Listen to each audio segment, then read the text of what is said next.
Olá, pessoas! Sejam bem-vindos a mais um Chá com Breja, seu podcast favorito de narrativas e entretenimento.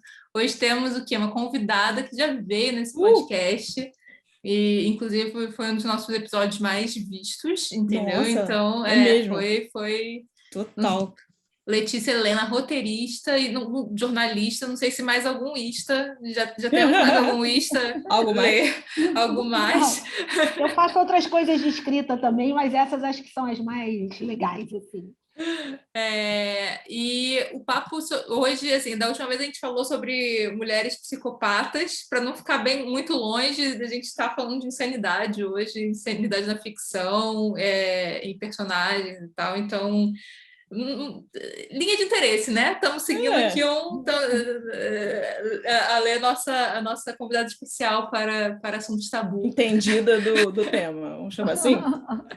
Entendida. Especialista em. A maluca de plantão. Nossa, amiga. Perfeito. Bem, antes de falar o que estamos bebendo, nossos avisinhos de sempre, ultimamente, que são: se você está assistindo a gente pelo YouTube, você sabe o que fazer. Por favor, curta, por favor, comente, converse com a gente. Enquanto você assiste esse podcast, já que ele não é mais ao vivo, você conversa com a gente, que a gente responde, entendeu? Nos comentários. Olha só que legal, você dá engajamento e ainda rola um diálogo. Você também pode compartilhar esse episódio e todos os outros com pessoas que você acha que possam gostar ou do assunto ou da nossa vibe. E o que mais que as pessoas podem fazer, Isadora? Além do querido famigerado YouTube, a gente sempre sugere, por quê? Já conto por quê. Uma plataforma fantástica de áudio, né? Lembrando que você está no YouTube, isso aqui tem vídeo, mas dá para ouvir só o áudio, tá? Lembrem-se disso quando forem assistir os antigos. Lavando aquela louça. Vocês podem... tudo certo, não tem problema nenhum. Vocês podem ir até a Aurelo. A Aurelo é a única plataforma de áudio disponível aqui para nós, que faz o quê, gente?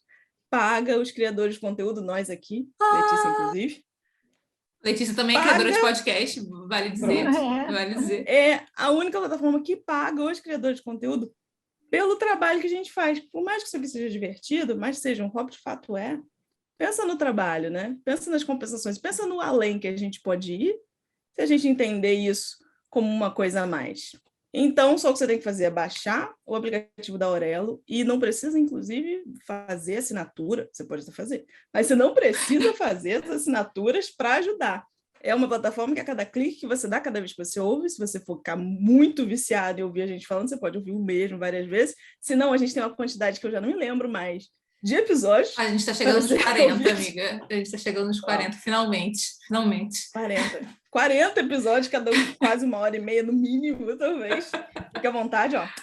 Lave sua louça, o que for. A roupa também vai dar tempo. Faça sua caminhadinha. Lá na Aurelo, por favor.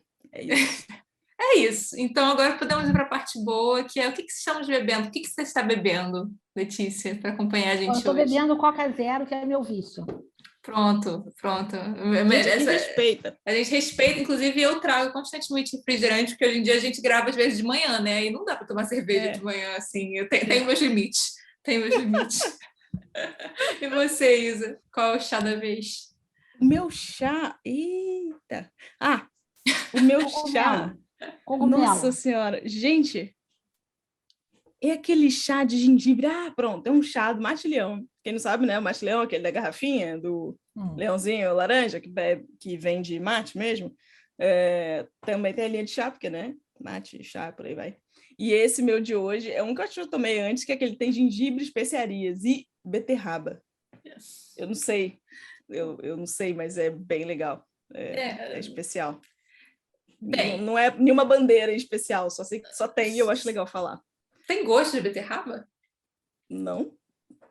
Eu não sei o que tem da beterraba, né? Justo. A cor, talvez. A cor, de fato. O seu, amiga. Eu sigo aqui na minha Bex, provavelmente na próxima não vai ser essa, mas hoje é minha Bexzinha básica, que vem aonde? Gente? No Zé. Aquele aplicativo maravilhoso de entrega que você pode o quê? Baixar, usar o nosso cupom de desconto e você ajuda a pagar a birita da próxima semana. Então, assim, eu acho que é um outro jeito ótimo de ajudar a gente. E é isso, agora a gente pode ir para o papo de verdade, todos os avisos e informações inúteis dadas, a gente pode ir para o papo. Letícia, Você foi a primeira pessoa que eu conheci que falava sobre esse tema, porque depois eu fui descobrindo outros roteiristas que também tinham esse interesse e tal, mas você foi a primeira pessoa que eu vi que de fato se dedicava ao tema, não só das pessoas loucas, né? Mas qualquer pessoa que fosse marginalizada pela sociedade, você tinha um afetinho, né? E isso tanto em documentário quanto ficção. Daí eu queria entender da onde que veio esse negócio com a loucura, da onde que chegou. Sim, meninas, eu acho que isso deve ser uma coisa que eu trago de outras vidas, entendeu? Porque eu me lembro desde muito pequena ter um olhar assim meio curioso para essas pessoas, como você falou, Paula, que estão um pouco à margem da sociedade, né? Eu sempre, assim, alguma coisa ali me atraía, ou no andarilho, antigamente tinha muito andarilho, né? Que é uma coisa que hoje não tem mais. Outro dia, por acaso, eu encontrei um, comecei a bater papo, lógico. Porque eram coisas muito incomuns, talvez até por serem coisas que saem um pouco desse padrãozinho em que a gente vive, né? Ninguém aqui é rico, mas todo mundo sempre morou em uma casa, enfim. Talvez por isso. E especificamente sobre a loucura, bom, um passo atrás. Quando eu trabalhava como jornalista, eu sempre tinha muita atração por ouvir as histórias das pessoas que estavam na rua. E na rua tem sempre muitas pessoas com doenças mentais, não necessariamente psicopatas, mas pessoas que têm uma esquizofrenia ou que têm algum tipo de déficit de aprendizado, e, enfim, sempre tinha muito isso. E aí casava um pouco as duas coisas. Eu fiz uma infinidade de matérias sobre moradores de rua, meninos de rua, enfim. Efetivamente, fazer alguma coisa de estudar esse assunto, em 2015, eu fui contratada para escrever um livro como ghostwriter com uma psiquiatra chamada Kátia Meckler. O livro dela se chama Psicopatas do Cotidiano, aproveitando para fazer um merchan. Foi um livro que fez muito sucesso na época, ela vendeu quase 40 mil cópias. E ele era um livro que ele falava dos transtornos de personalidade, mas com uma ótica pop, porque para as pessoas e para o público leigo entender, a gente fez ele todo trabalhado com exemplos de ficção, livros, filmes ou séries, enfim, mas exemplos, até algumas músicas também, exemplos ficcionais. A partir dali, para poder fazer esse livro, eu comecei a ler sobre psicologia, sobre psiquiatria, né? Aí eu fui ler Foucault, eu até li o famoso manual de psiquiatria, o DSM, que classifica todas. E eu fazia as entrevistas com a Kátia para o livro no manicômio, que hoje está fechado. Então, eu comecei a frequentar o manicômio, né? Porque eu ia para lá, e um dia ela me perguntou se eu queria entrar no manicômio. E eu entrei no manicômio. E isso, para mim, foi muito curioso, porque tinha muita gente ali que vivia num estado de sanidade mental, mas que, por conta de alguma coisa errada que tinha feito em algum momento, estava ali completamente à margem da sociedade, inclusive das famílias. Porque é comum, vocês devem ter isso por perto de casa, ter aquele maluquinho do bairro, ou um morador de rua do bairro, todo mundo conhece, todo mundo ajuda. Algumas vezes, uma pessoa dessas cometia um furto, alguma coisa, ela era trancafiada no manicômio e ficava lá. Então, assim, ali era um universo que tinha desde essas pessoas que eram muito lúcidas, eu acho até que para Paula, com certeza, eu já contei isso. O primeiro cara que me guiou dentro do manicômio, eu achei que ele era funcionário. Depois é que eu fui saber que ele era maluco. Quer dizer, enfim, ele estava lá interno, ele não era um funcionário. Né? Maravilhoso é que isso é muito cena clássica de filme de manicômio, né? De ter alguém que se passa por médico e você fica... E ele nem se passava, ele estava ali há tanto tempo que ele conhecia aquela história. Então, ele foi lá me mostrar a sala dos ratos, que era solitária, que ainda tinha aquelas marcas assim na parede que as pessoas faziam dos dias.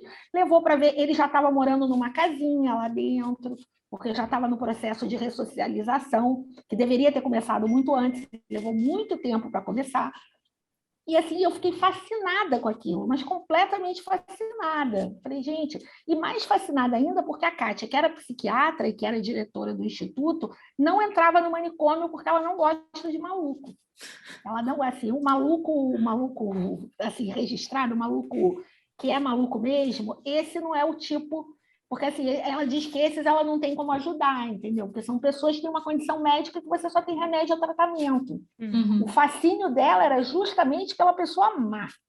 entendeu? Era o cara que chegava lá e que ela tinha que fazer um laudo que tinha cometido um crime horroroso. Então, assim, o primeiro laudo que eu vi ela fazendo era de uma mocinha, que podia ser uma de vocês duas, que tinha matado os 2 filhos. E aí, quando ela me contou isso, eu, horrorizada, falei, fiz aquela frase clássica, é maluca. E ela virou para mim e falou, não, ela sabia o que ela estava fazendo, o marido se separou e ela se vingou. Então, assim, você aprender sobre a maldade, a loucura, assim, tão em loco, né, com pessoas e não com livros ou com histórias, isso te dá um outro ponto de vista. E me deixou muito mais fascinada por esse tema. E aí isso se juntou a uma coisa que eu já trazia de criança também. Eu tenho 55 anos, vou fazer 56. Quando eu era criança, não tinha essa profusão de produtos para crianças e adolescentes que tem hoje. Então, a gente via o que passava na televisão. Com 8 anos, eu via série policial porque era o que passava na televisão. Não tinha assim, acho que tinha o Globo, aquele Globinho ali na hora do almoço, mas a programação era feita para adulto, você assistia, os pais também não tinham tanta preocupação. Então, assim, eu comecei a casar um pouco as coisas. E é curioso, porque eu acho que a gente vive um tempo em que a saúde mental está muito no foco das pessoas, né? Acho que já vinha muito antes da pandemia, e com a pandemia isso se intensificou. Até porque a pessoa Não, sim, pode terminar. a pessoa não precisa ter uma doença mental, mas ela pode ter uma condição mental que, num determinado momento, cause entendeu? Uma sensação Assim, assim de estar fora de si. aumentou muito os papos sobre ansiedade, depressão e tal, mas, assim, uma avalanche de repente começou a brotar na minha timeline assunto de mãe narcisista, assim. E aí a quantidade de coisa sobre narcisismo que tá aparecendo para mim é absurda, absurda. Narcisismo, assim, eu já consumi assunto sobre psicopata, né, etc. Mas, assim, esses outros transtornos que a gente não falava tanto, né? O psicopata, o sociopata é o default de qualquer um, porque a gente, assim, né? A gente estava numa temporada de True Crime agora. Nem posso chamar de temporada, porque a gente não faz mais isso, agora são episódios solos. Mas, assim, a gente estava falando de True Crime Uma direto coletânea de agora. episódios solos. A coletânea, exatamente, exatamente. Ontologia. Uma antologia. E aí a gente falava, né? Líder de culto, os psicopatas serial killers, etc. Mas esses outros transtornos, que também são muito retratados pela ficção, né? Tipo, narcisismo, bipolaridade, esquizofrenia. Eu lembro até hoje quando a Glória Pérez decidiu transformar o Bruno Galhaço em esquizofrênico. Eu não lembro mais qual foi a novela. Mas, assim, Teve isso. Ele foi super bem no papel. a Ele dá ficção, conta, né? a ficção tem uma função muito boa ou negativa de, tipo, apresentar essas coisas para o público, né? E aí, assim, você escreve muito sobre esse assunto. Muita série documental, assim, eu sei que, tipo, você tem se debruçado muito sobre série documental, Sim. mas você também faz ficção sobre isso, né? E aí eu queria perguntar o que você pensa sobre essa questão de como a loucura, né, como essas diversas formas de transtornos mentais são apresentados pela ficção, assim. Antes eu queria fazer um parêntese rápido, que essa questão do Sempre. narcisismo, eu acho o seguinte,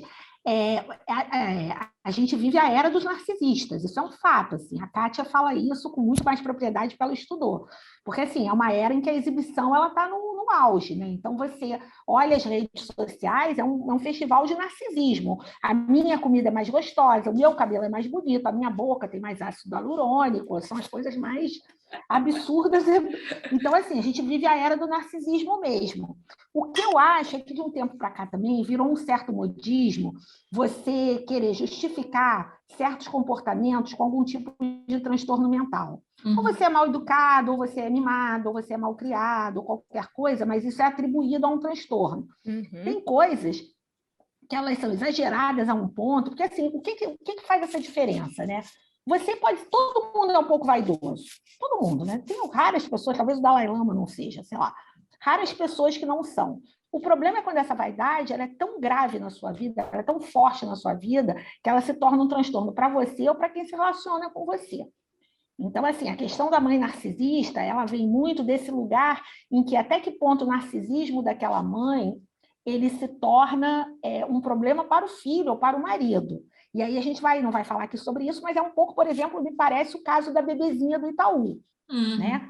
Ali tinha claramente, assim, mães são seres que eu acho formidáveis para você retratar e que eu não me atrevo a retratar, que são seres assim incríveis. As pessoas fazem coisas em nome dos filhos e pelos filhos e porque são mães, que se você parar para pensar friamente, até quem é mãe, sabe? Eu vejo relatos assim, passei 40 horas em trabalho de parto.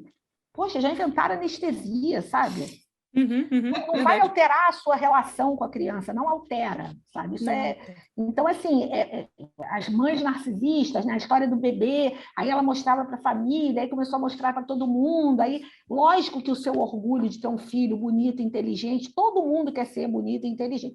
Quando deu errado, porque em algum momento deu errado, porque a rede é um poço de maldade, aí você age como uma pessoa mimada.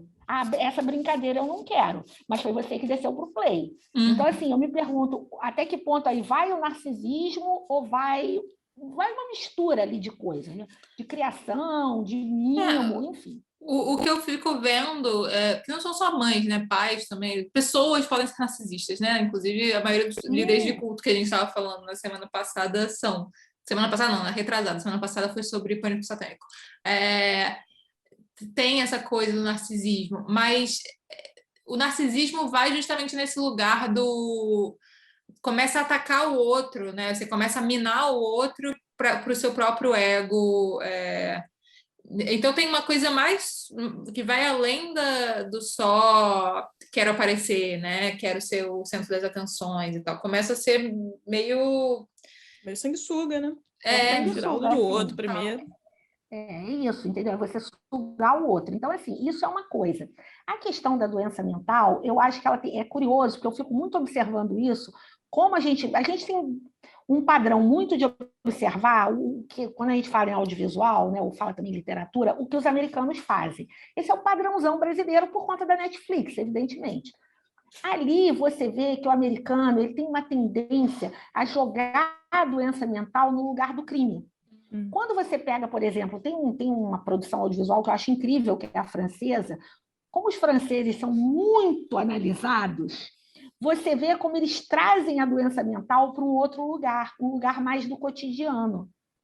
Tanto no lugar do cotidiano dessa pessoa, que é uma pessoa aparentemente funcional e que causa um estrago poderoso ao seu redor, como da pessoa que tem um parafusinho a menos e que leva a vida. Nos produtos... E aí, assim, então o nosso padrão, eu fico observando aqui, como a gente copia muito o modelo, copia mais o modelo americano, quando você vê a doença mental retratada aqui, ela me parece que ela está sempre nesse lugar da maluquice, do crime. Entendeu? Por exemplo, você pega Bom Dia, Verônica, claramente a Verônica é narcisista, eu acho que não tem a menor dúvida, porque assim, ela não ouve os outros, ela é ela o tempo todo, é ela, lidando com um psicopata clássico ali, né? Enfim, eu acho que você começa a ver como vai sempre para esse lugar do crime. Agora, uma coisa, como a gente ia falar sobre esse tema, eu vim observando uma coisa que eu achei muito curiosa. Da outra vez, a gente falou sobre como as mulheres com doenças mentais eram retratadas na ficção, né? E sempre botando naquele lugar associando a maluquice ao homem, né? Sim. Ou porque perdeu o marido, ou porque... que é uma coisa que me incomoda tremendamente.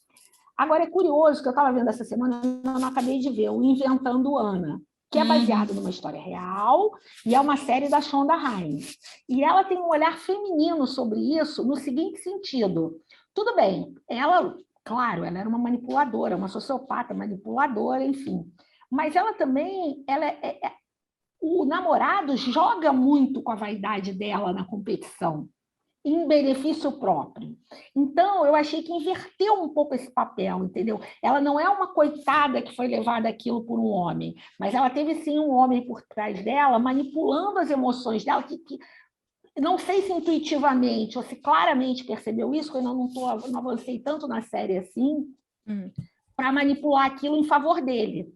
E aí você vê que ela não é fraca, mas ela realmente foi manipulada, porque me incomodava botar a mulher num lugar frágil. Ela não é, assim, ela tem momentos de Acho fragilidade. que é dupla nessa situação até. Mas acho que ela também é bem manipuladora com ele, ela é né? extremamente manipuladora com ele também de volta. O legal é isso, os dois Não tá num bom são patamar, golpistas. né? Um sacaneia o outro o tempo todo nesse sentido. É isso, é um casal de golpistas. Mas rola também a fragilidade dela, tá justamente nessa questão de querer ser reconhecida, né? Eu acho que tem uma sacada muito boa nessa série, justamente naquilo que você estava falando de todo mundo é uma marca, todo mundo, o narcisismo tá meio geral, assim, né? O narcisismo não o transtorno de fato, mas esse lugar que a pessoa tá ali tá quase chegando no nível 7 para virar narcisista de fato, né? Era praticamente o branding do narcisismo, né? Exatamente. Exatamente. Todo mundo nessa. Então, todos os personagens têm essa questão de estarem lidando de alguma forma com a questão da reputação. Então, quando você bota ela no tribunal e quando mostra de fato a questão, a vulnerabilidade dela e a origem dela, etc., você não é que consegue se pôr no lugar porque ela é over, né? Ela tá num outro, mas a vulnerabilidade dela tá nessa questão, tá na questão de precisar precisa provar alguma coisa, né? Provar que é a mais inteligente, a capaz de golpear todo mundo. Ela fica puta porque ela não, assim, eu não vou dar spoiler do final porque você ainda tá vendo e porque também pra galera não se frustrar, mas assim, tá na Netflix. Assistam, mas assim, ela fica muito puta quando rola o tribunal, justamente porque para ele fazer ela ser não inocentada, porque não dá para ser, mas assim, ter uma pena mais leve, ele precisa fazer ela passar por incapaz de conseguir fazer o que ela de fato... tem que ser diminuída. Ela tem que ser diminuída, e isso acaba com ela, entendeu? Então, eu acho que a vulnerabilidade dela tá nesse lugar, não tá no o homem que a enlouqueceu, ou o homem que fez ela virar a medusa, a víbora, sabe, Medeia, que você até citou um caso real. Porque, assim, não é que não exista, né? Eu acho que da outra vez que você esteve aqui, a gente falou muito sobre isso. Não é que esses casos não existam, até porque a gente tem uma sociedade que constrói as mulheres para terem certas dependências afetivas e para criarem certas coisas, né? Isso não vem do nada, né? Essa relação não vem do nada, mas também não é só isso, né? É porque fica um papel meio assim, como se a mulher fosse um serzinho frágil, que qualquer homem é capaz de enganá-la. E isso me incomodava, entendeu? Porque a gente sabe, uma mulher pode fazer qualquer coisa que um homem faz. Pode ser manipuladora, pode ser serial killer, talvez algumas barreiras até morais, porque, assim, você vê, uma coisa que eu sempre, as pessoas perguntam, por que tem muito menos mulher serial killer do que homem? Porque talvez a gente tenha algumas barreiras de criação, morais, não é porque não existam mulheres psicopatas, não é isso. Entendeu? Não é um negocinho de cabeça, simplesmente, né? É a falta de um gene específico. Não é nada disso, não é por um lugar de fragilidade. E isso me incomodava muito. E aí, falando de uma outra coisa que também está na Netflix e também fala de golpe, que é o golpista do Tinder, ali eu achei que eles deram um show porque eles não botaram as mulheres no papel de vítima, que era a coisa mais fácil para ser feita. As coitadas que foram lesadas. As bobinhas e inocentes. Evidente que aqui, eu vou, assim, até botando no meu lugar de fala de mulher mais velha, você, depois de uma certa idade, você começa a ficar um pouco mais malandra com certos discursos masculinos, porque você vem de uma vida inteira. Então, quando aparece um príncipe, você... E eu acho que tem outra coisa, nós somos brasileiros, como aqui é um país em que há golpes de todos os tipos, eu acho que a gente é de natureza mais desconfiada. Olha, mas então, não. Fala. O que acontece? Teve um episódio que a gente estava falando de cybercrimes, a gente falou desse golpista do Tinder, e aí eu até citei um canal chamado Sobrevivendo na Turquia, que é um canal que fala basicamente de golpe do amor. Assim, fala de outras coisas também, mas basicamente golpe do amor, e sempre as golpeadas são as brasileiras. E é tanto golpe, Letícia, mas tanto golpe, porque também tem uma coisa, o cair fácil tá num lugar muito, pelo menos o que eu vejo ali, né? Tá num lugar muito grande de decepção com o homem brasileiro, né? A gente tem uma coisa de querer ver o gringo como muito melhor. Isso já é do brasileiro, de se inferiorizar ao que vem de fora, mas junta isso a coisa os golpistas galanteadores, entendeu? Porque o homem brasileiro é muito, né, direto e reto. Então, assim, se a pessoa está querendo viver um conto de fadas, não é bem aqui que ela vai encontrar, né, geralmente. Então, tem essa questão também que faz não necessariamente a mulher brasileira ser tão à prova de golpes. Né? Assim. A gente acha mesmo, né, que seria um pouco mais...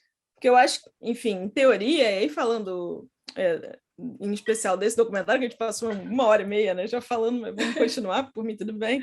Ele é ótimo. É ótimo. É muito especial a gente olhar, de certa forma, que aquelas mulheres, e aí eu falo por um olhar talvez diferente, que eram 3 mulheres naquele seriado, 3 mulheres de altíssimo nível. Quando eu falo isso, são 3 mulheres escandinavas, né? A mais ou menos era holandesa. São mulheres que, para nós aqui, a referência é de uma mulher muito livre, de uma mulher que está muito atenta, de uma mulher que já está num outro nível, né? Outra escolaridade. Seja, né? É isso, é um outro nível de escolaridade, um outro nível de atenção, outro nível de tratamento da sociedade com ela, a gente acha, né? Também acho que a gente fantasia ou acredita em muitas coisas. E é muito interessante, que é muito... eu acharia mais fácil uma daqui cair do que uma mulher de lá, que para mim ela estaria muito mais alerta e muito mais distante das fantasias do príncipe. Porque eu acho que ali você está trabalhando com 2 ideias. Uma é o seguinte: o brasileiro, de uma certa maneira, ele sonha, e a gente é o tempo todo bombardeado com isso, com essa ideia da ascensão não vou usar a palavra milagre porque ela é religiosa, mas a ascensão pelo acaso. Entendeu? Ou porque você é a gari, que é bonita, é descoberta e vira modelo internacional, ou porque você, entendeu? Esse passe de mágica. A gente trata isso, que é uma situação absurdamente excepcional, como se fosse o padrão. E esse padrão está o tempo todo, que é o padrão do jogador de futebol. É o menino que bate bola no campo, que ele quer ser o Neymar, não que ele não possa querer ser o Neymar. Mas para cada Neymar tem 100 mil garotos que jamais jogarão num time profissional. Então, assim, a gente tem um pouco essa cultura do passe de mágica, né? Eu vou conhecer o Príncipe Encantado no passe de mágica, e nesse aspecto, eu acho sim que a brasileira acaba sendo enrolada, e até todas aquelas histórias de prostituição da Europa que a gente escuta, que são horríveis. No caso das escandinavas, e aí foi o que me chamou a atenção, que são mulheres de boa condição financeira, de boa escolaridade, me parece que é uma sociedade, porque mal ou bem aqui a gente tem muita integração, a gente conhece muitas pessoas, entendeu? Então, assim, é diferente, é natural, a gente vai no carnaval, vai na rua, vai num bar, você está sempre conhecendo muita gente. Eu acho que lá, até por conta de clima, do tipo de cultura, eles são mais fechados, então você acaba não conhecendo muita gente. E talvez o seu universo de paquera, ele seja mais restrito nesse aspecto. Entendeu? É verdade. Acho que sim, uma sociedade mais distante, em termos de pessoa com pessoas, as pessoas são mais distantes. Exatamente. E, além disso, no patamar em que elas também estão procurando um homem que está num patamar muito acima. Uma menina aqui, de classe média baixa, que aparece um gringo, que mora seja lá onde for, já vai ser um salto gigantesco. Elas já estão num patamar muito alto, que eu fiquei refletindo também sobre isso. Falei, gente, como é que caiu nesse golpe? Mas você já está num patamar muito alto, e talvez a sua escolha, o cesto de bolinhas, onde você vai achar uma bolinha, ele talvez seja muito pequeno. E eu acho que ele se aproveitava disso, entendeu? Muito bem, né? E ele faz uma coisa também que é legal, é que ele não era só com mulheres com quem ele transava, porque tem uma que é só uma amiga. Isso eu achei fascinante, sabia? Eu achei incrível. Agora, nenhuma está no lugar da vítima, mesmo quando elas estão relatando um momento de tristeza, de dor, de depressão, da consequência da sequela psicológica. Isso eu achei incrível, entendeu? Porque aquilo ali poderia ser um chororô tremendo, né? E mais do que isso, é uma mulher que leva ele à cadeia. Sim, e de um jeito glamouroso, né? Maravilhoso. Nossa, maravilhoso aquilo, né? É o bom e velho tomar lá da cá. Inclusive, malandro, malandro, mané, mané. Inclusive, que, tipo assim, é claro que a gente já sabia, porque esse tipo de golpe, é claro que o ser humano tem algum tipo de transtorno, como é que se chama isso? Personalidade. Não, mas não é só transtorno de personalidade, é não social, alguma coisa assim, quando fala dos sociopatas. Antissocial, isso. mas demonstra o quão narcisista ele é pelo tipo de barganha que ele fica tentando fazer com ela, assim, de tipo... Ele começa... No início, barganha, barganha, barganha, mas depois você vê que ele está desesperado por alguém que salve ele e não consegue acreditar que ela não vai mais cair. Assim, ela deu todas as demonstrações... Ele não acredita, né? Exatamente. Há meses vendendo suas roupas. Você acha mesmo? Que ela vai te tirar da cadeia. Tá tão nublado na sua mente, você não consegue ver que a pessoa não te... Você não interessa mais para aquela pessoa. É estranho, né? Mas assim, mas aí você começa a ver como já tem um outro lugar para a mulher no audiovisual, entendeu? Que é esse lugar de não vítima, esse lugar, ela não é maluca, ela não estava de TPM, porque fez isso porque estava de TPM, ela fez isso porque estava desesperada por um homem. Não é exatamente isso, entendeu? Não é que isso não tenha acontecido, mas isso não é o centro da questão. Isso é que eu acho legal, porque você também tira essa ideia de que a vítima é culpada. Uhum. Então, assim, você está numa série documental que ela trata de um assunto que envolve mulheres, evidentemente mulheres que tinham uma carência afetiva, você não está botando aquele foco de coitadinha. E eu já começo a observar aqui e ali alguma coisa assim um pouco mais, sabe? Você não precisa botar a mulher nesse lugar, até porque tem mulheres que podem pirar completamente, fazer coisas horrorosas e não necessariamente porque foram rejeitadas por um homem, entendeu? Vamos abrir esse laço. Eu acho que é claro que eu nunca vou ter a ilusão que algumas pessoas têm de tipo assim, acabou o patriarcado, né? Tipo, e agora somos iguais. Não, só que não. Mas como eu acho que as preocupações femininas estão vamos lá, o recorte da mulher urbana, né? Mulher urbana de classe média para cima, de centros urbanos, está mudando o recorte. E eu acho que meio assim, tá mudando o recorte. Então, eu acho assim, o que importa e o que faz alguém cometer um crime, me parece que também que isso também tá, né? O Inventando Ana meio que dá essa noção. Mas eu acho que uma coisa que me interessa perguntar, Lê, eu acho só que eu vou, tipo, finalizar essa gravação para começar outra. O que eu ia perguntar? Eu ia perguntar, e quando a gente não está falando de personagens ligadas a crime, assim, personagens em cenas ligadas a crime, como é que você acha que isso... Aqui no Brasil, mas assim, qual é a sua preocupação quando você vai retratar isso nas suas histórias, assim? Você tem alguma preocupação? Ou quando você assiste, você tem esse pensamento crítico, assim, quando você está assistindo, de tipo, putz, isso foi uma boa retratação, isso não foi? O que você pensa sobre? Eu gosto muito de observar esse tipo de coisa, principalmente quando ela é bem sutil, né? Era aquilo que a gente estava falando no começo, assim, quando você vê um filme francês, você percebe que ali tem anos e anos de psicanálise na veia de quem escreveu, porque é a vida, ela é mais parecida com a vida, né? Aqui no Brasil, eu acho que a gente ainda tem um pouco de tendência, e talvez venha da origem da novela, de você retratar as mulheres que são, para usar uma palavra horrível, empoderadas, às vezes um pouco histéricas, sabe? Histérica nesse pior sentido, assim. É a mulher que ela fala alto demais, ou ela usa roupas extravagantes demais. E aí, ontem, por exemplo, eu estava olhando a novela das 7 ontem, e aí apareceu uma psicanalista que me incomodou profundamente, porque ela falava sem parar, não prestava atenção no que a paciente estava falando, e esse comportamento assim, eu falei, cara, por quê? Entendeu? Por que precisa ser assim? Mas você também já consegue ver outros produtos, e aí voltando, fazendo uma outra comparação com a novela, por exemplo, a novela das 9, ela é muito precisa na maneira que ela mostra as pessoas, né? Mesmo o personagem que claramente tem um transtorno narcisista ali, que é a personagem da Aline Moraes, que ela mistura alguma coisa de cabeça com o fato de ser extremamente mimada, e aí também tem que tomar cuidado para não confundir, eu acho que ela está muito bem retratada. Você ali tem uma mulher que é alcoólatra, né? Então, que também também considerado um transtorno mental, e ela também está muito bem caracterizada. Então, eu acho que assim, quando eu estou escrevendo, eu tenho sempre a preocupação de não parecer que aquilo ali é a figura que pulou do manual, entendeu? A figura que pulou do manual. Então, assim, no manual você diz que a pessoa que tem o transtorno histriônico, ela faz isso, isso, isso, isso e aquilo. Aí, às vezes, eu olho produtos que claramente que quem escreveu pensou nisso.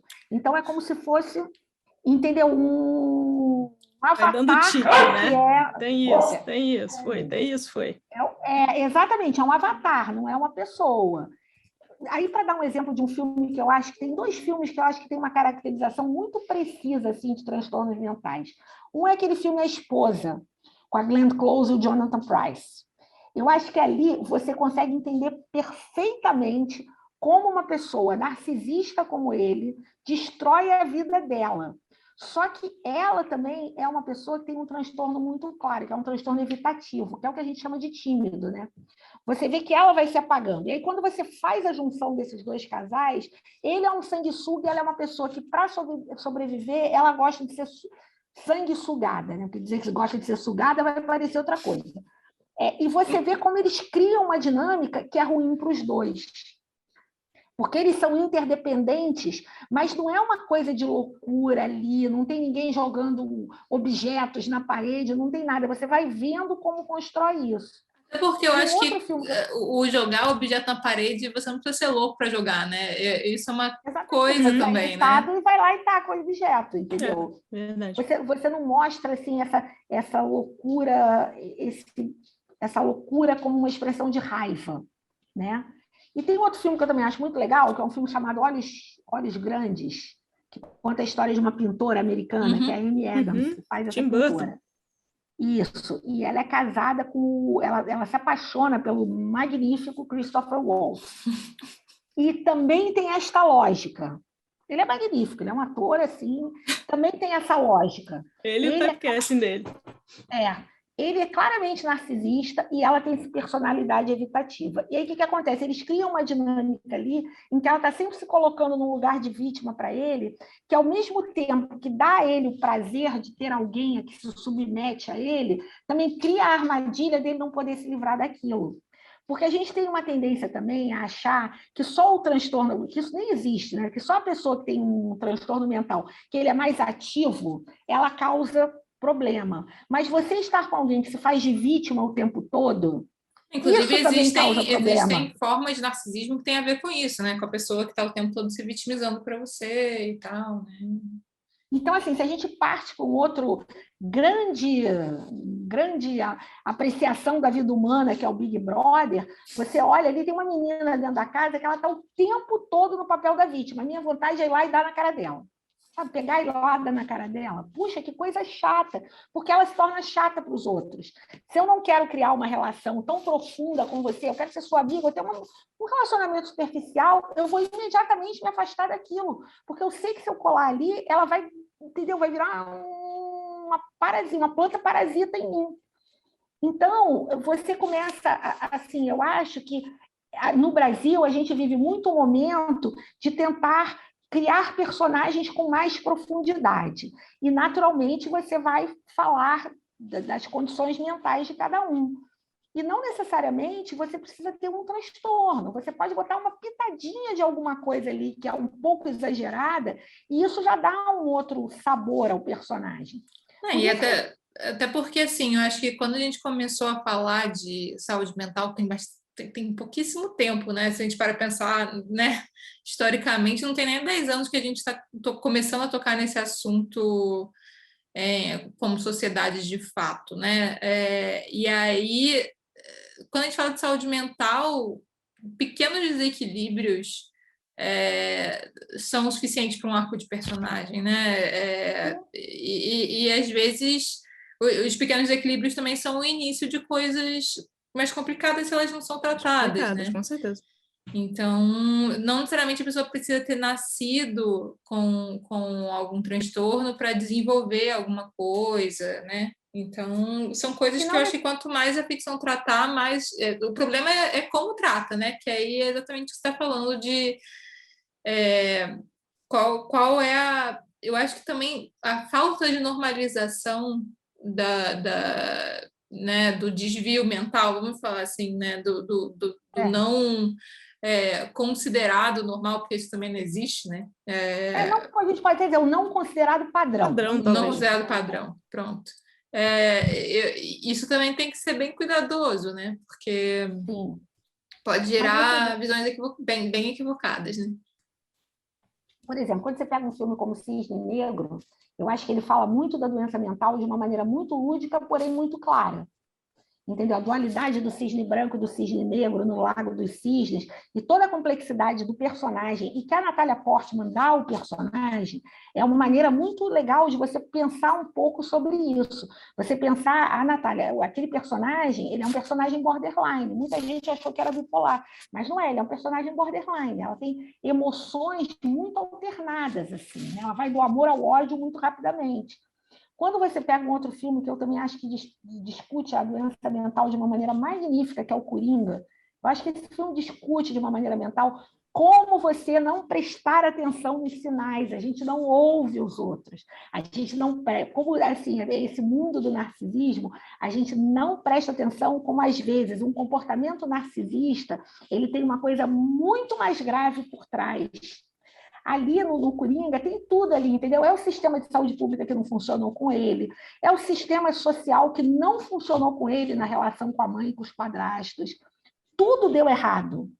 Tudo deu errado. Mas ele só foi percebido quando ele começa a cometer crime. É uma coisa que a gente falou muito nesse episódio de True Crime, que assim, às vezes dá nervoso a coisa quando começa a contar a história da mãe, que não foi legal. Ou, minha mãe cuspiu em mim. E aí a pessoa vira um serial killer, sabe? Dá uma irritação quando é justificado demais, mas ao mesmo tempo eu acho importante a gente ir vendo como é que se forma.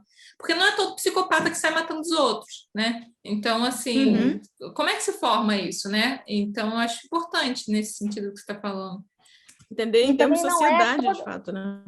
Sim, e não é toda pessoa também que é maltratada pelos pais ou que passa por bullying na escola que vai virar um psicopata. Até porque isso é da sensibilidade de cada um. Eu vivo falando sobre isso, sobre um outro tema, que é feminismo. O que acontece? O assédio é uma coisa hiper delicada, porque eu posso passar na rua um homem assobiar e eu não achar nada demais. O mesmo homem pode assobiar para uma outra mulher e ela ficar super ofendida. Então, assim, a maneira como o ser humano reage ao que lhe é adverso, ela é completamente diferente. E isso é que torna tão magnífico, né, o ser humano em si, tão interessante, tão instigante, tão curioso, e que nós, como autores, também temos que ter na cabeça, porque senão a gente sempre faz o mesmo padrãozinho. Você vê, o Coringa era um padrãozinho da história do Batman. No último filme, eles quebraram o padrãozinho. E isso, para mim, é um mérito assim, fabuloso, porque eu acho que eles mostraram como você constrói uma personalidade insana que você deu todos os sinais que estava errado e nunca foi ouvido. Que é uma questão, que é a questão clássica da doença mental, né? Você só percebe quando elas chegam, quer dizer, lógico que no caso dos esquizofrênicos, que tem doenças que dão surto, né? Você acaba... Mas, assim, ele vai num crescendo ali, e aí você entende. Aí é isso que a Isadora falou, a questão da mãe, sabe? Da mãe, do pai, fica parecendo, tudo está tentando justificar. Na série do Alienista, a gente até comentou isso da outra vez, né? Me incomodou um pouco querer justificar tudo que ela passou por ter perdido um bebê. Não é que ela perdeu um bebê, não pudesse detonar aquilo, mas é que fica muito gratuito. E as questões mentais, parece muito pouco, né? As questões mentais, elas não são gratuitas e elas não são simples, sabe? É uma série de mecanismos que cada cérebro vai avaliar de um jeito e vai fazer de um jeito.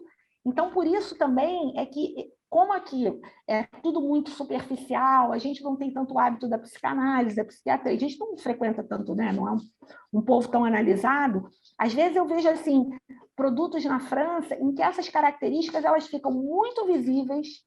Na Argentina também, né? Os produtos argentinos também costumam fazer isso muito bem, né? Uma galera que gosta de uma psicanálise. Ele não tá num grau assim, tipo assim, olha, isso é assim. Porque, para mim, essa é a principal questão. Isso não é assim. Se você pega o mais simples, pega os serial killers, cada um tinha a sua vibe. Um queria levar um cabelo, o outro queria tirar foto, o outro era com menina, o outro era com menino, o outro era com mulher mais velha. Cada um tinha a sua vibe. Por que nos Estados Unidos tem tanto serial killer e no Brasil não tem? entendeu? É uma coisa se perguntar, por que tem mais homem serial killer do que mulher serial killer? Eu me pergunto muito se aqui não tem também. Eu acho que eu me pergunto muito se não é uma Será questão que não foram de... pegos? Será que não é diferente? Porque...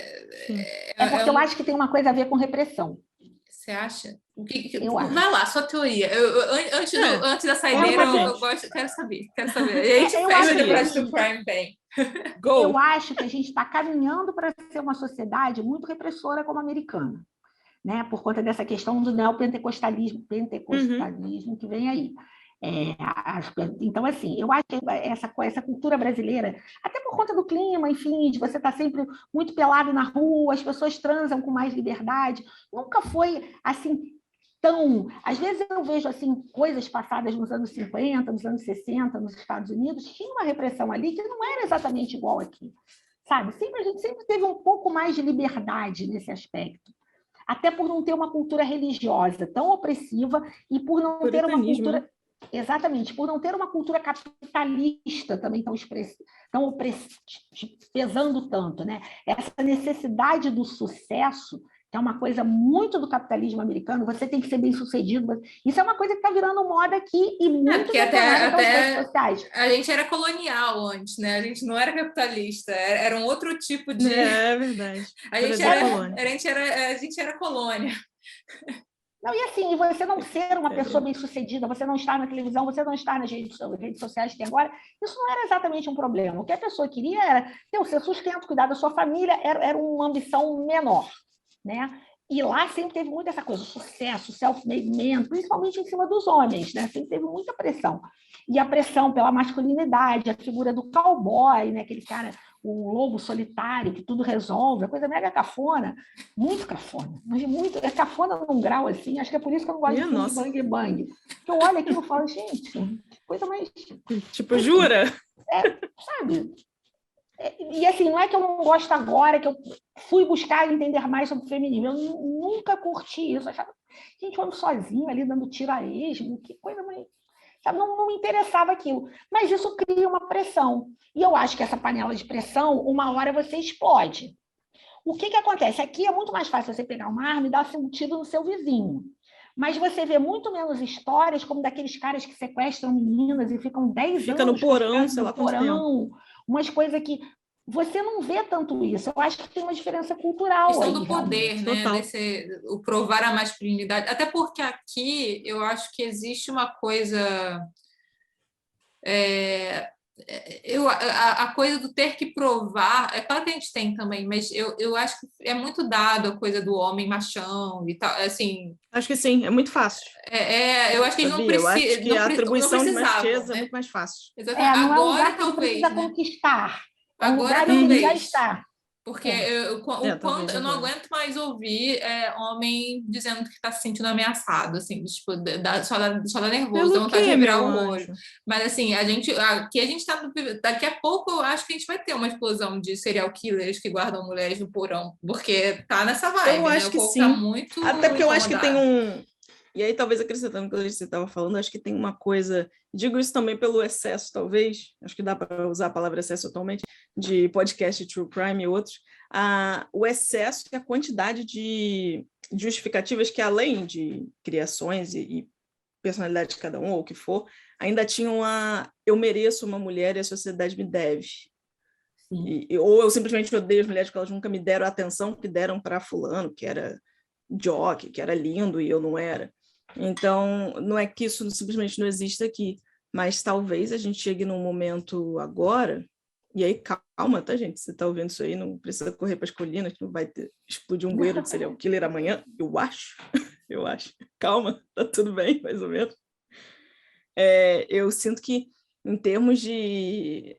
são muitas explicações assim, sabe? Quando eu falei, a gente estava tendo um episódio especial, eu falei que eu acho um saco esse tipo de serial killer, eles para mim são completamente desinteressantes, né? Minha mãe jogou a calcinha na minha cara e eu matei todo mundo. Eu acho ser completamente desinteressante. Para mim, ele é um grande nada.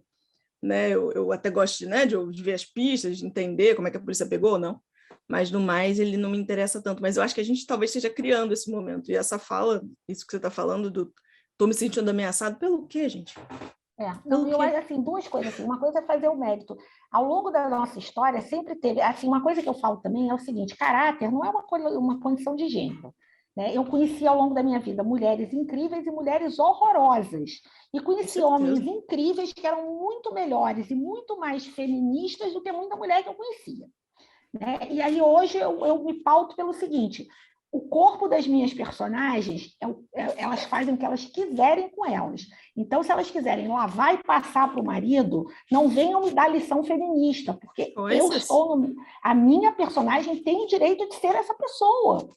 Ou de ser uma mulher que contrata, porque assim, uma coisa que é meio escandalosa no Brasil é quando você ouve falar de uma mulher que contrata garotas de programa. Embora um homem ter ou de uma mulher mais velha casada com um homem mais novo, como na novela das 8. É um escândalo. Por quê? A gente dou 30 exemplos de homens de 60 anos com uma garota de 20 que todo mundo acha exemplo de casal.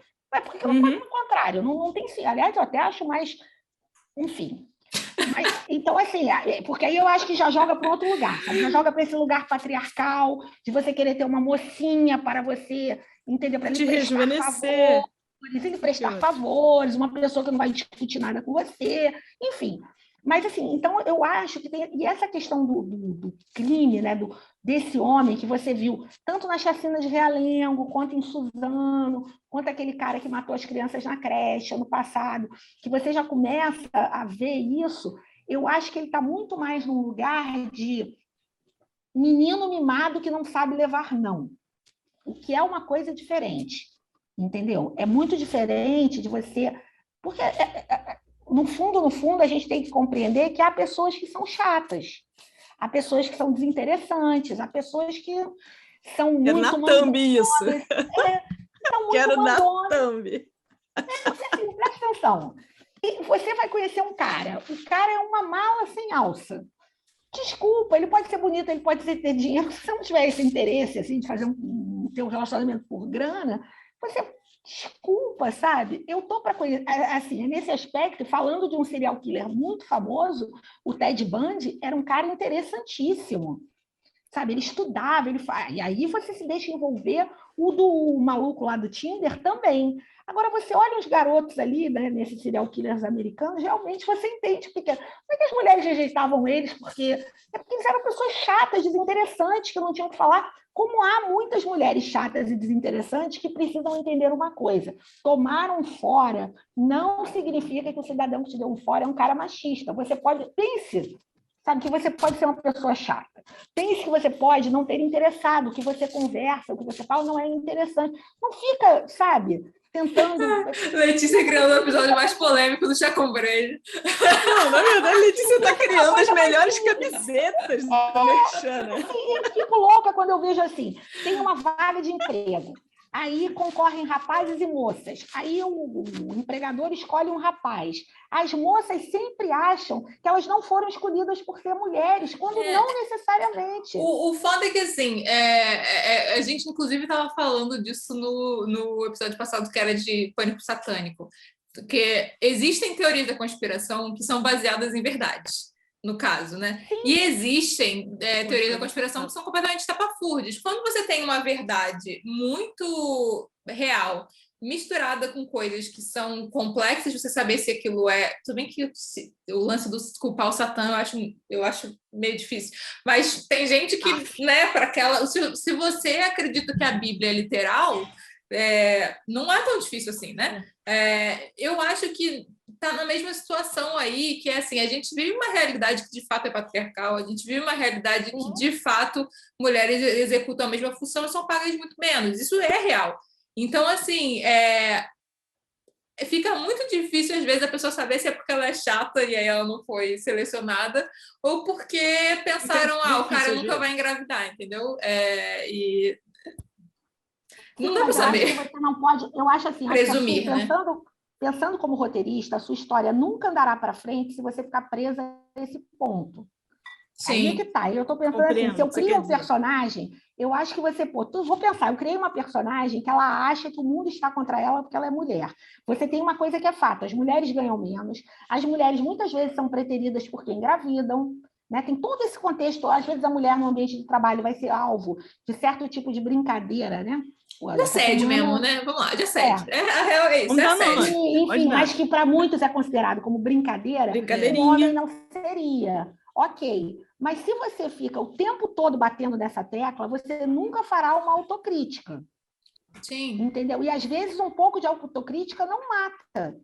Não Até para é- você entender, olha, eu sou uma mulher foda e eu fui rejeitada porque eu sou mulher. Ou para você parar e pensar assim, poxa vida, eu posso melhorar a maneira que eu escrevo, eu posso me tornar uma pessoa mais simples no contato com as outras pessoas. Entendeu? Porque senão a sua história não anda. Sim, Você eu fica acho que em presa termos ao- de história, eu acho isso Acho que em termos super. de história a gente consegue delimitar melhor. Porque você diz, assim, né? Como a gente está falando sempre de causalidade e das mensagens que as causas e consequências numa narrativa imprimem, fica muito mais fácil da gente, tipo assim, tirar a personagem desse lugar de vitimismo, da personagem não ser vitimismo. Se alguma coisa acontece com ela, é porque acontece com ela e pode ser por causa de uma coisa patriarcal, e a gente, como audiência, vai ver que isso está acontecendo, né? Shonda faz isso muito bem. Mas E também você mostra, né? Se for o caso, você sei lá. mostra que foi isso que aconteceu, Claro. e aí você não precisa nem ter personagem indignada, ela vai ficar puta, e geralmente os personagens que passam por isso na ficção ficam. Eu acho o que eu vejo mais é o contrário, tirando em casos, sei lá, tipo Girl Boss, algumas narrativas que são muito específicas. E aí eu nem sou muito chegada, mas assim, geralmente o que você tem é uma personagem que vive até o contrário, que é a tal da síndrome de impostora, que é pegar para si uma coisa que não foi ela que fez. Que, inclusive, é muito realista, né? De, assim, tipo, você não passar numa entrevista de emprego, não porque você não era competente, mas porque tinham outras questões. Eu não digo nem patriarcado, às vezes é só QI mesmo. A gente passa muito por essa questão no nosso meio, né? De, tipo, às vezes o contatinho era mais importante, não é uma questão patriarcal. Mas você pega para você, de que você é incompetente, de que você é sei lá o quê, porque a gente também é criada para achar que sempre a culpa tá na gente. Isso é uma verdade. O problema é nosso. Então, assim... Não, eu também acho, e assim... não levar para ficção, que o que eu acho importante é você ter um equilíbrio. Por exemplo, não sei se vocês viram aquela série Hacks, com a Dina Smart, que ela ganhou... Maravilhoso. A personagem é Hannah, não é? Hannah, a menina? A coisa do nome de personagem, você está querendo demais de mim. Enfim, a roteirista jovem, ela tem uma postura muito de achar que o mundo está contra ela, porque ela tem ideias que o mundo não aceita. Em algum momento ela entende que tudo aquilo que ela está defendendo, ela só pode defender hoje porque alguém lá atrás teve que se submeter a coisas horríveis para dar esse direito a ela. Então, quando isso acontece, ela cresce como pessoa. Sim. Entendeu? Então, assim, quando a gente está escrevendo o Brasil, que é um país que está muito contaminado, no mau sentido por essas questões, porque as pessoas estão o tempo todo gritando e ninguém para escutar, às vezes eu vejo pessoas assim, falando exatamente a mesma coisa, de maneira diferente, uma gritando com a outra e não se escutam. Dá vontade de chegar e dizer assim, olha só, vocês estão falando a mesma coisa, não é contraditória, só... Então, assim, quando a gente está escrevendo, eu ainda vejo, assim, a produção audiovisual brasileira um pouco contaminada. E aí, o que acontece? Aí você joga no terreno da doença mental. Ou você joga nessa amarração com o homem. Ou você joga numa coisa de que o mundo está contra a pessoa. Quando, na verdade, pode ser apenas uma questão de vida. E isso é muito mais sedutor. Quando a gente vê This Is Us, a personagem gorda, ela está sempre num lugar que eu acho muito desafiador e muito curioso, porque ela sabe que ela é uma mulher totalmente fora do padrão. Isso causa a ela muito problema, mas ela não se bota no lugar da vítima, mesmo quando ela está no lugar da vítima. Entendeu? A construção ali do personagem... porque, assim, é uma sutileza que eu acho que falta, às vezes, a roteiristas, que é, assim, a personagem ser uma vítima não significa que ela precisa se vitimizar. Porque, assim, às vezes ela é, de fato, uma vítima da sociedade, mas não é porque ela é uma vítima que ela precisa... Porque, inclusive, perde a força quando a personagem...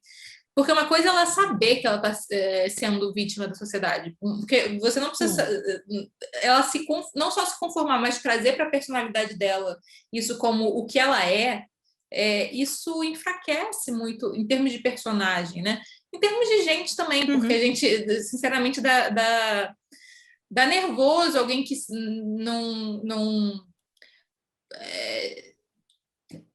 que tá sempre nesse lugar, tá sempre, porque é uma questão, às vezes bate, às vezes todo mundo, em todos nós, especialmente quando a gente sofre essas questões, bate. Tem momento que bate e você fica mal.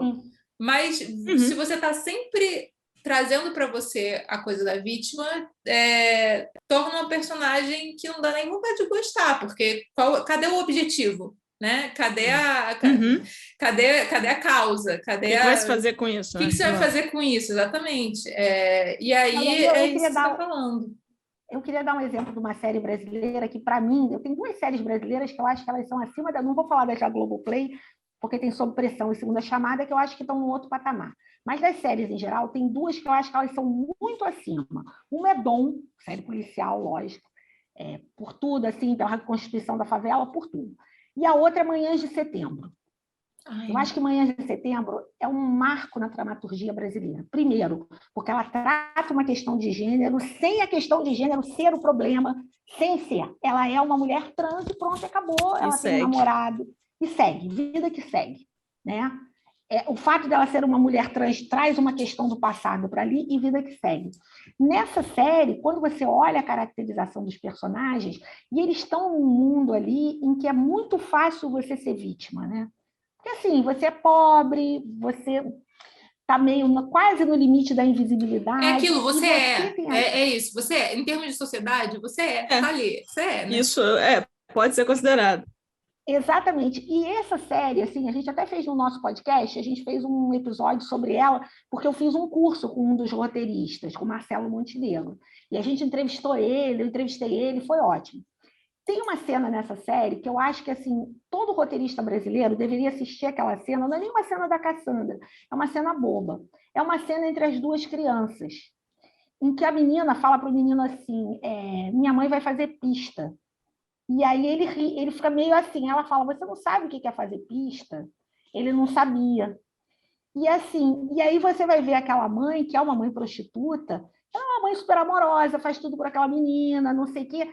Você ali, você botou uma questão social, assim, deu um tapa na cara das pessoas com uma questão social, que é sim uma questão tabu, a prostituição e o aborto são 2 questões femininas ultra tabu no Brasil. E você fala daquilo com uma naturalidade que nessa cena eu chorei. Porque eu falei assim, eu espero um dia conseguir escrever coisas assim, entendeu? Em que eu consiga mostrar para as pessoas, olha, a gente precisa falar de certos assuntos.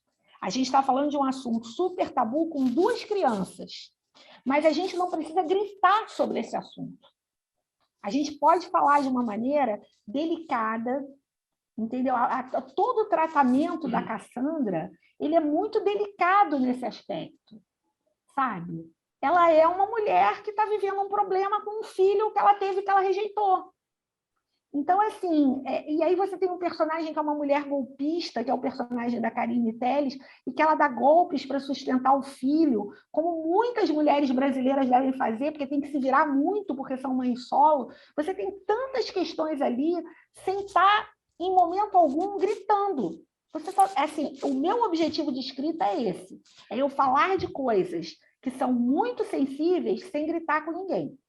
Esse é o meu sonho de ver. Porque existe uma coisa assim, o grito, eu sempre acho que o grito, às vezes, ele é necessário. Só que na narrativa ele prejudica o objetivo, né, por trás disso, muitas vezes, que é você comunicar. Às vezes você acaba não falando nem com quem, porque tem aquela coisa de falar para padre falando para quem é. Como é que é o nome disso? Para convertidos. Para convertido, isso. Mas eu acho que às vezes nem para isso, porque assim, a gente já está. Nem exausto a palavra, assim, dolorido mesmo, assim, né? Quem enxerga já está enxergando, já está doendo. E aí, às vezes, o grito também não comunica nem com essas pessoas, porque dói, entendeu? Então, eu acho que esse lugar de sutileza na narrativa. Eu nunca gosto de falar que esse é o objetivo geral, né? Eu gosto muito quando você fala que é o seu. né? Porque não necessariamente artisticamente é o objetivo de todo mundo. Sim. Mas eu acho que em termos claro. de comunicação narrativa, ele acaba sendo mais eficaz em termos de passar mensagem, sabe? Em termos de fazer as pessoas pararem para pensar e pararem para refletir sobre. Eu geralmente acho que faz... não sei, eu acho que é um pouquinho mais eficaz. Não sei, mas é também questão de opinião.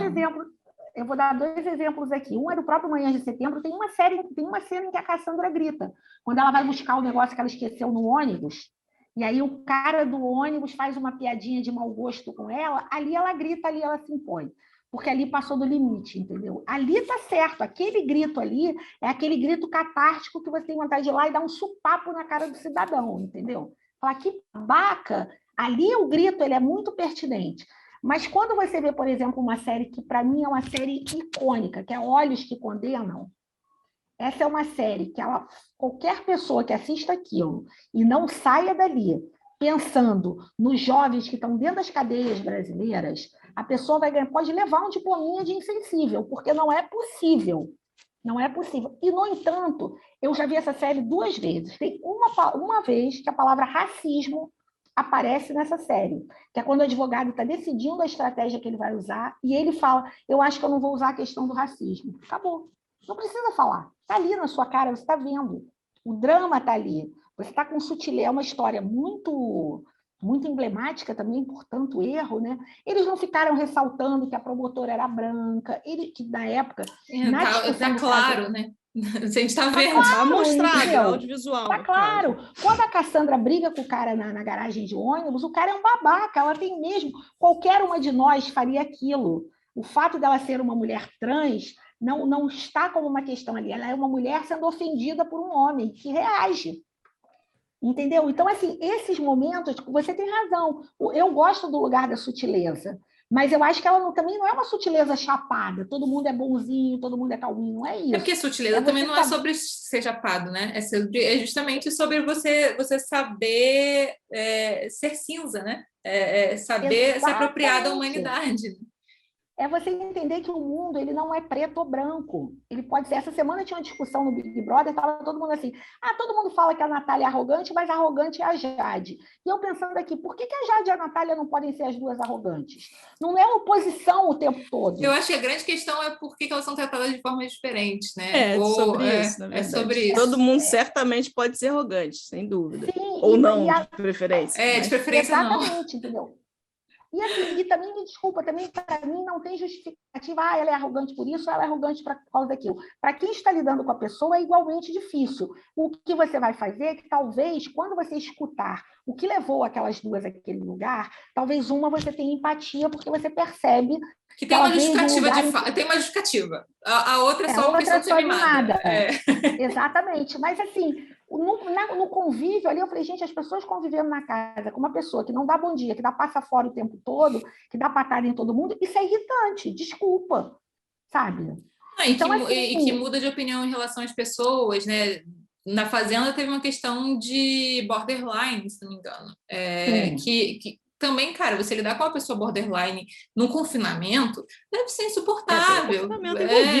Assim, talvez essas pessoas todas sem confinamento sejam mais para além da questão da empatia com o transtorno do ser humano, você está no confinamento com aquela pessoa que é borderline. Então, assim, ser empático também chega uma hora que eu não sei se eu não sei o quanto eu conseguiria, né? É aquilo, a gente não tem como saber.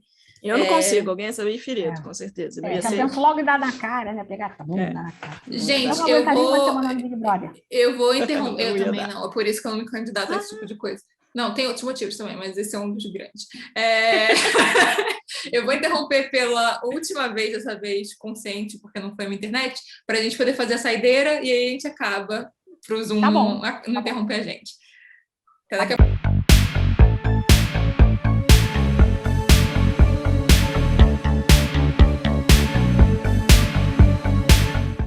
Então vamos de saideira, gente? Vamos. Qual a sua saideira, Letícia? Convidada. Começa. Você quer o quê? Que eu sugira alguma coisa? Isso, além das coisas que você já sugeriu, não precisa nem ter a ver com o tema, pode ser qualquer coisa. Fica à vontade. Não, eu acho que quando a gente pensa em transtornos mentais, quer assistir alguma coisa sobre isso, tem um filme francês que se chama... Agora o negócio vai ser eu lembrar o nome. Que a personagem ela é bipolar.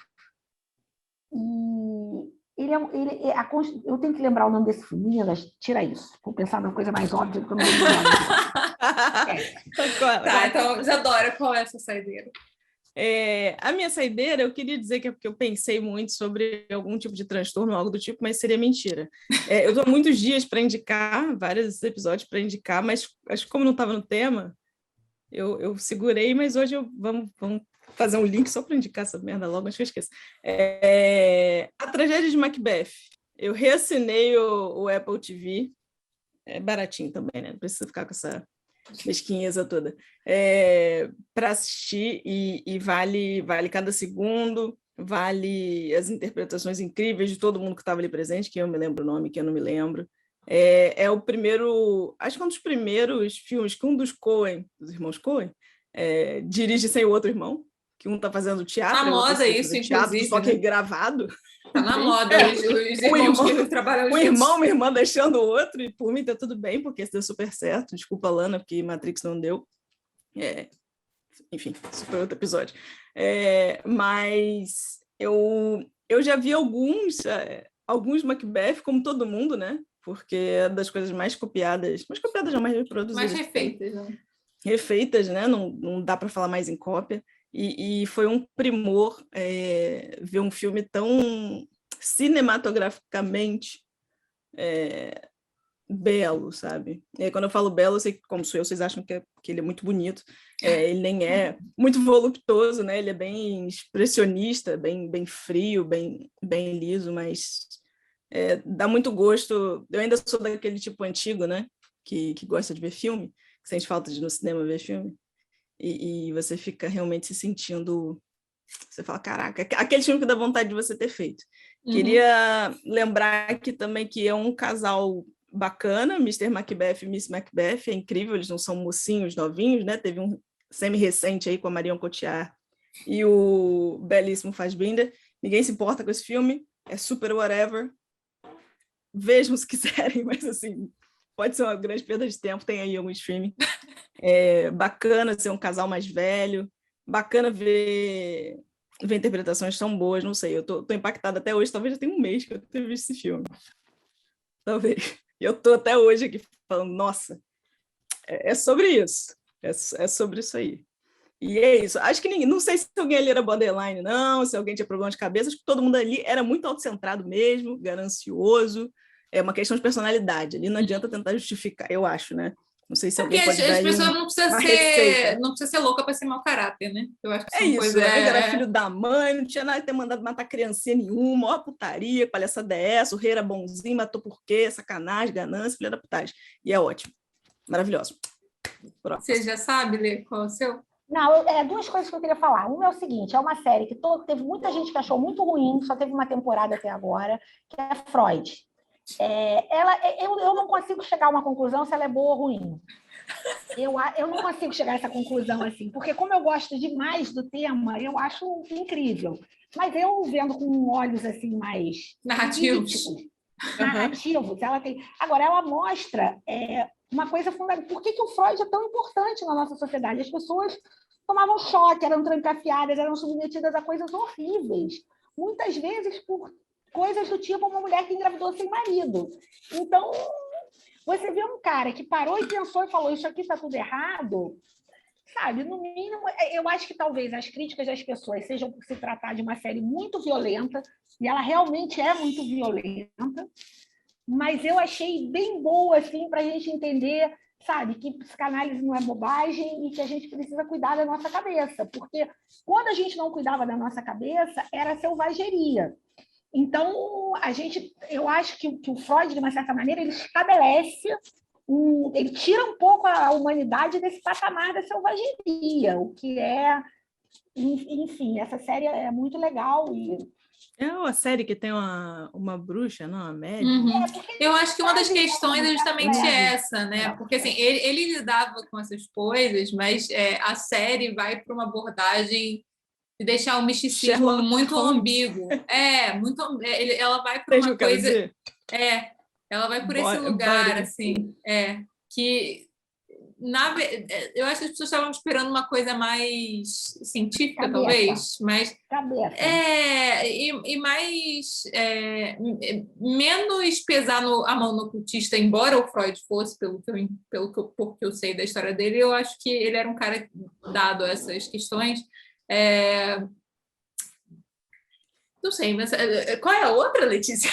Não, só para completar isso que você está falando, eu acho que a gente também tem que entender que muitas vezes você tentava resolver os problemas mentais das pessoas com a magia, com a bruxaria, com seja lá o que for. Eu acho que isso está mal explicado na série. Sim. Porque foi para um lugar assim meio de satanismo, uma coisa assim meio não legal. Agora, outra, para a gente falar de psicopatas, crime, true crime, essas coisas, tem uma série brasileira que eu acho que é a melhor série documental brasileira, que se chama Bandidos na TV. Essa série, embora ela seja brasileira, o diretor dela é inglês. Eu acho que ele conseguiu ali. Para mim, ele tem um ponto de true crime, que ele mostra um psicopata que é claramente o apresentador é aquele cara, entendeu? Ele achava legal você simular crimes em que pessoas morriam. No caso, não simular, cometer crimes, né? Assim, simular para parecer que era um crime que aconteceu, né? Na verdade, foi mandado fazer. Então, assim, uma pessoa que chega a esse grau, ela tem um grau altíssimo de narcisismo, porque ele fazia aquilo para aparecer, e ele também tem um grau de psicopatia ali. E eu acho que ela, como série documental, ela faz um recorte daquele momento e ela fala sobre um tema que eu acho muito legal, que é essa fronteira muito tênue que tem no Brasil entre a polícia, as autoridades e as pessoas. E o crime, né? Então, assim, ela consegue nisso, trazendo um personagem que é fascinante. Eu não conhecia aquele apresentador, ele é fascinante. Ele é uma pessoa sedutora e ele armava crimes. É tão... Assim, aí você cai naquele lugar que a gente estava falando antes, né? O Brasil não tem serial killer, mas vez ou outra aparece uma coisa parece, dessa. né? Nos lugares estranhos até, né? Incomum isso. Você fica assim, cara, Tem retratação. Entendeu? Então, assim, acho legal você assistir, porque ali você tem... Ele não todo. Doença mental não é um tema da série, mas você vê um psicopata em ação sem ser o cara que ia lá e matava as pessoas, né? Ele não era um serial killer. Isso eu acho que são duas coisas assim, bem legais para se assistir, para falar sobre esses temas. A minha dica não acaba nem indo tanto no tema também de sanidade mental, mas quando a gente estava falando de sutileza, eu vou aproveitar porque também é uma série que eu estou querendo falar sobre, indicar, que é 3 Vezes Paixão, é uma série portuguesa que eu estou assim apaixonadíssima pela série, porque ela é muito... Ai, gente, que coisa bem feita e gostosinha, e que humor... Assim, não, deixa pra lá, não vou fazer o comentário que eu ia fazer, porque ele ia ser um pouco complicado. Mas, assim, fiquei muito, muito, muito, muito feliz de ter visto aquilo. E por que eu ia falar disso? A gente tem um personagem... Primeira vez que eu vejo um personagem assexual ser tão bem retratado e com essa sutileza que a gente está falando. Não, a gente descobre que ele é assexual por detalhes, assim. Com respeito, né? Não é nem só uma questão de respeito, a vida dele não é sobre isso, entendeu? A vida dele não é sobre isso e os momentos em que isso é colocado, porque de fato é uma questão na vida de alguém, é colocado de uma forma... É no momento certo, com o porquê certo, sem grandes forçações de barra para falar sobre aquilo. Então, já que você puxou esse assunto, nem ia ser essa a minha dica, mas eu achei que valia a pena aproveitar o momento. Não, essa está na minha lista, né? E eu acho que isso também vale, Paula, para as séries e porque a gente for escrever, porque a gente puder ver no Brasil, que trate da doença mental. Você pode tratar com essa sutileza, com essa delicadeza. Não, por mais que eu ache, assim, você lembrou a novela em que o Bruno Galhaço fazia um rapaz esquizofrênico, ali era um pouco exagerado. Mas bastante. Tudo bem, eu acho que a novela ela está num outro lugar. É um lugar didático também, né? Quer dizer, toda ficção tem esse lugar um pouco, mas ele é didático para a massa, né? Então você tem que ser um pouco over também, né? e tem que ser um pouco mais explicadinho, mais detalhado, ok. Mas aí, se a gente está escrevendo uma série, mesmo que seja uma série documental, eu acho que no caso Elise, por exemplo, eles escaparam da armadilha de tratar a Elise como uma histérica, ou como uma coitada, ou como uma maluca. Entendeu? Eles mostraram a Elise como uma mulher que, num momento, ela foi lá e fez uma coisa que a maioria das pessoas não faria. E aí você discute isso. Ela tem alguma coisa? Eu acho que ela tem alguma coisa. Porque... Eu acho, assim, essa série, inclusive, é uma série que eu acho bem problemática, porque também minimiza demais o que ela pode ter ali, né? Porque eu acho assim, até ela matar o marido, eu acho uma reação, eu vou falar isso, vão achar que eu sou uma assassina, mas... Eu entendo o que você vai dizer. Até aí, tudo bem. Eu acho que, para mim, ela passou do limite quando ela esquartejou e guardou na mala. Eu vou te falar, para mim, ela passou do limite naquela cena da cobra. Eu acho que, assim, para mim, a questão não é nem ela esquartejar o marido e guardar na mala. Tem cenas que não são sobre o assassinato em si, que são sobre a própria relação dos dois. Tem coisas naquele documentário, mostra um pouquinho, mas não reforça, porque sabe que vai entrar num território complexo. Perigoso, que demonstram que aquela mulher não... A questão não é nem aquele assassinato, eu acho, ali, entendeu? Eu acho que o que pode ser que aqueles dois fizessem... Se aqueles dois não tivessem... Se ela não tivesse matado ele, o que será que eles poderiam virar, entendeu? Porque era muito esquisita aquela relação. Então, assim, estranho, né? É para além disso, eu acho, entendeu? Um pouco, mas... Não, essa cena da cobra, ela é muito emblemática, porque, assim, até por ser uma cobra, aí você vai lembrar o ovo da serpente, todas essas coisas, você vê, assim, nessa cena, você percebe que ela já estava nesse lugar que não é exatamente um lugar padrãozinho, né? Porque, assim, não tem nada naquela relação que é padrão, né? Então... Pois é, ela já estava num lugar um pouquinho. Quando ela mata ele, ok, porque até ali, você vê, ele era péssimo marido, ele era um péssimo marido, ele, enfim, ameaçou tirar a criança dela, não sei o quê. Matou num momento de raiva. Tá. Quando ela esquarteja e bota na mala, aí a cobra aparece. É nessa hora que a cobra aparece, entendeu? Você vê que aquilo da cobra não era só uma maneira dela querer agradar ele. Ela já tinha ali já tinha alguma coisa nebulosa ali. A própria questão com a caçada, ali é um caso demais, bem estranho. Mas essa série, a gente não fala rapidamente falando dela, eu acho que ela tem uma coisa legal. Ela mostra o quanto a Elise, no julgamento, foi vítima do machismo. Porque o tempo todo no julgamento, eles quiseram associar o que ela fez ao fato dela ter sido garota de programa. É que não tem nada a ver, né? É um julgamento moral que não tem nada a ver, entendeu? Ela podia ser uma ex-freira e fazer aquilo. Eu sempre dou esse exemplo. No julgamento, quem viu, eu lembro da cena. A Suzane von Richthofen chorando loucamente no enterro dos pais que ela tinha acabado de matar. Então, assim, o fato da pessoa ter uma reação fria, da pessoa... Isso a gente precisa tomar cuidado com esse lugar, porque você vai sempre botar a mulher nesse lugar de maluca, de puta, de estar na TPM, estar descontrolada. Tá com algum surtinho, que ela surta. Por ser mulher, que não é verdade. Entendeu? Então, assim, na série da Elise, isso fica muito claro. O tempo todo eles batem na tecla. Você era garota de programa, a família fala isso, os amigos falam isso. Sabe? Eu acho que nesse aspecto a série é legal. Eu acho que passa um pouco de pano para ela. É porque foi contratada, né, pelos advogados. Tem toda uma questão ali por trás que... Tudo tem lógica ali, eu acho. Acaba fazendo sentido, né? Mas é legal você também ver um outro ponto de vista que na época do julgamento poucas pessoas entenderam sobre esse aspecto, entendeu? Eles têm uma tese ali que eles têm elementos para sustentar essa tese. Sim, é justo. É o que é. Parafusinho a menos ali. Que não é possível. Só isso. Tem umas decisões ali que mudam tudo, eu acho. Enfim, tá no Netflix. Se quiserem ver, assistam. Sim. Assim, assistam séries brasileiras, pelo amor de Deus, mesmo que seja para criticar, mas assistam, entendeu? Eu assisto todas, assim, mesmo e também vale dizer, ouçam o podcast Fora do Script, que é o podcast de Dona Letícia, que fala bastante sobre várias séries que não estão no radar, né? Esse é o tema do podcast e é muito, muito, muito bom. Então, acho que vale dizer, a última saideira será relembrar a galera de ouvir o podcast. Tem mais alguma mensagem que você queira deixar para as pessoas ler antes da gente Eu dar acho tchau? assim, eu acho que a gente tem que aprender a tratar todo mundo com respeito. Entender que a doença mental ela pode se manifestar de várias formas e que, basicamente, o que a gente precisa de duas coisas, respeito e bom senso. É isso que a gente precisa na vida e na escrita. Não precisa de mais do que isso, entendeu? É respeito e bom senso.